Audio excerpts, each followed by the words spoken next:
Pourquoi Dieu nous a fait si différents? Différents hommes et femmes, tu veux dire? Ben oui, hommes et femmes. Pourquoi? Ben, peut-être pour nous compliquer la vie. Ben, on pourrait se poser la question, hein. C'est vrai qu'on est pas mal différents. Si on parle au niveau sexuel, différents dans la manière d'exprimer l'amour. Oui, pas que sexuel, hein, dans plein d'aspects, mais Tout à sexuel fait. aussi, on est d'accord. Oui, oui. En fait, on a l'impression que C'est compliqué. que l'homme et la femme viennent de deux planètes différentes. Disons Mars et Vénus. Les hommes viennent de Mars, les femmes de Vénus. Voilà. Il n'y a plus qu'à trouver un terrain d'entente et de vie pour les deux. Il faudrait trouver une planète pour que les deux vivent ensemble. Et on pourrait dire que c'est la Terre. Oui, Mais bon, c'est pas gagné, hein. c'est pas gagné. Mais c'est vrai que... alors, tu parles de différence. Les femmes, par exemple... Bon, c'est un exemple, hein, il y en a plein. Les femmes sont plus sensibles par les oreilles et les hommes par les yeux.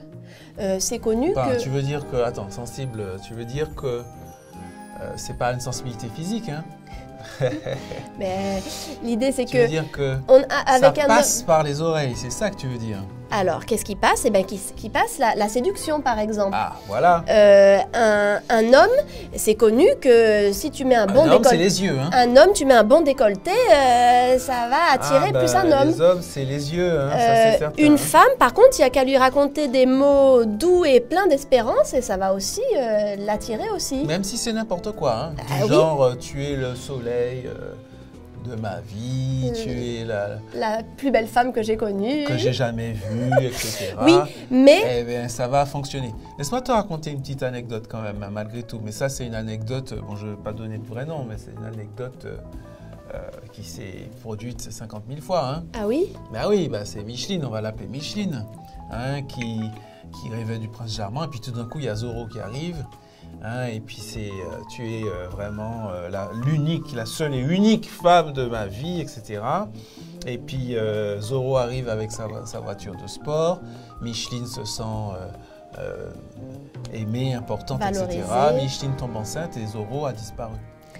Oui, parce Eh que oui, quand... ça fait des dégâts. Hein. En fait, ces différences, quand on n'y fait pas attention et qu'on ne les gère pas bien, eh ben, ça peut faire beaucoup de dégâts. Absolument. Et par exemple, au niveau des préliminaires, hein, puisqu'on parle de sexualité, ben, là aussi, c'est presque envie de dire le jour et la nuit. Parce que si je prends une image, je pourrais dire qu'un homme, ben, c'est comme un chalumeau. C'est-à-dire on Ah oui. l'allume, tout de suite, d'accord, Oui, ça oui. chauffe. Oui. Alors qu'une femme, ce serait plutôt un poêle, tu vois. C'est-à-dire qu'avant que ça soit chaud, un il peu de faut temps. quand même un peu de temps. Après, ça peut être très très chaud, il n'y a pas de souci, hein, un poêle. Hein. Oui. Mais par contre, ça met du temps. Il y a une Ok, différence. c'est ni mieux ni moins bien, c'est différent. C'est Mais oui, différent. mais qu'est-ce qu'on fait avec tout ça? On est bien fait pour vivre ensemble. Et oui, mais par exemple, il ne faudrait pas que le chalumeau, par exemple, ait tout grillé avant que le poêle soit chaud. c'est Avant ça que le poêle ait problème. démarré, oui, oui. Et d'ailleurs, ça me fait penser à un homme qui m'avait raconté une fois que donc sa femme, pas rentrer dans les détails, mais disons que voilà, préliminaire, sa femme commençait à lui faire des petites caresses, des petites... Il a fini par s'endormir. Il a fini par s'endormir parce que les femmes ne comprennent pas toujours qu'un homme, c'est différent. Oui, Hein? oui, C'est ça le truc. oui, oui, Elles oui, font oui, ce oui, qu'elles oui, peut-être oui. aimeraient, mais il y a quand même des différences. Donc en fait, ça veut dire qu'on est obligé de pas faire exactement ce que Eh ben je non. voudrais, mais de penser, puisqu'on est à deux, hein, de se tourner vers ce que l'autre voudrait. Parce que les besoins ne sont pas les mêmes. Les besoins fondamentaux. Eh ben, regarde. Attends voir. C'est exactement ce que dit ce petit tableau Tu as toujours un livre... caché sous le bras. C'est fou ça. Les besoins prioritaires de la femme et de l'homme, selon Willard Harley. Il en a listé 5 prioritaires. Premier chez la femme, Affection, bien sûr. premier chez l'homme. Satisfaction sexuelle. Et oui, donc Eh oui. encore une fois, l'idée, ça va être de connaître déjà les besoins prioritaires de l'autre, parce que les siens, on les connaît un peu plus, celui de l'autre un peu moins. Mhm. ne pas les dénigrer, c'est pas mauvais. Ah bah non, non. Mais par contre, après, essayer de chercher à les satisfaire.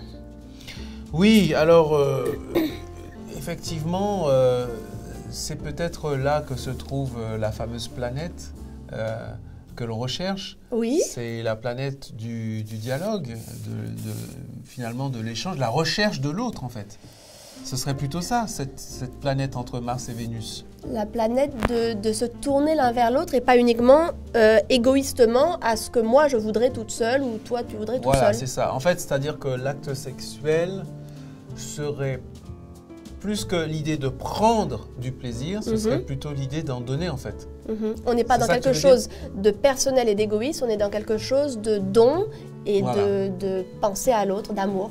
Ben, ça me fait penser à un texte d'ailleurs. Hein, ça me fait penser à à toi aussi t'as un livre alors. Oui, celui-là.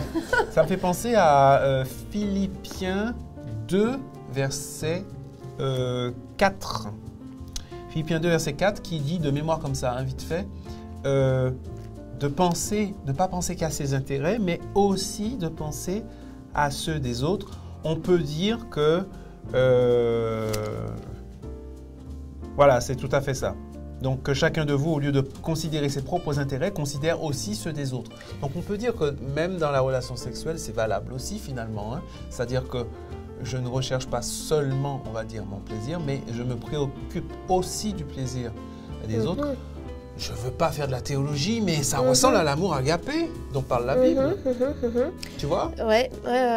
En fait, ça donne toute une richesse, toute une dimension plus haute. Et c'est plus beau si moi-même je fais moi-même ce que je veux. Ça sera forcément un peu moins beau que si c'est toi qui me le donnes. C'est ça, donc c'est ça. C'est plus dur, c'est un risque, parce que si tu me le donnes pas, je ne l'ai pas. C'est ça. Et pareil, évidemment.